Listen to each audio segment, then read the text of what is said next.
Ovdje na Adria. Hotel Forum u 4. po redu i drago mi je da će grad Zagreb predstaviti dva projekta, Savudrijsku valu i Dugu uvalu, Savudriju i Dugu uvalu, i da ćemo još više doprinijeti razvoju hrvatskog turizma i hotelijerstva.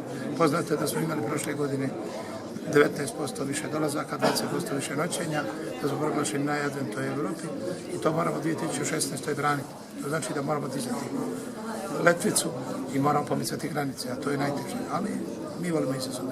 Zagreb je sad značajan faktor u turizmu u Hrvatskoj. Ne značajan, nego najznačajniji. I najbolje rezultate. Možete nas kratko upoznati na dva projekta koji će... To će Mirka Jozić. Neće njega posao. Možete li komentirati još samo odlazak Zdravka Mamića s mjesta izvršenog predsjednika Dinama? Hvala vam lijepo, poštedite na pitanja. Gradonačelniče, samo jedno pitanje, kada su u pitanju sastavljanje vlade i ovih pomoćnika i zamjenika, evo već jako dugo to traje, ministri imaju problema u principu sa radom.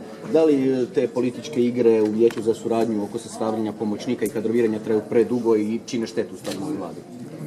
Mogu ja vama nešto reći kao čovjek koji ima nekog iskustva. A zakaj ste tako nestrpljivi? Ako je to na tragu boljih odabira kadrova koji će odgovoriti zadaći i osigurati rast, konkurentnost i bolji život ljudima, onda ti mjesec dana ništa ne znači. Ako to ne bude, onda će ljudi snositi posljedice, konsekvence. I sve u redu. A zakaj ste nestrpljivi, ja vas pitam? Pa imamo 8 vlada, ovo je 9.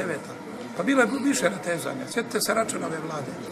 Pa ništa nije radila 3 godine, nego se dogovarali natezama. Hoće li ministar? 4 godine. Ovdje ljudi nisu za 3 tjedna nešto složili, napadate ih. Pa nemojte, pustite ljude da rade. Pa dajte im šansu. Pa valjda ovi imaju šansu 100 dana, pa svi su imali 100 dana. Proste, ne ljutim se. U ime pameti. Dajmo ljudima šansu da rade. Pa nemaju svi iskustva ko Bandić.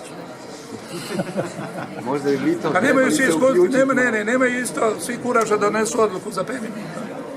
Jedan je Bandić. Hvala vam.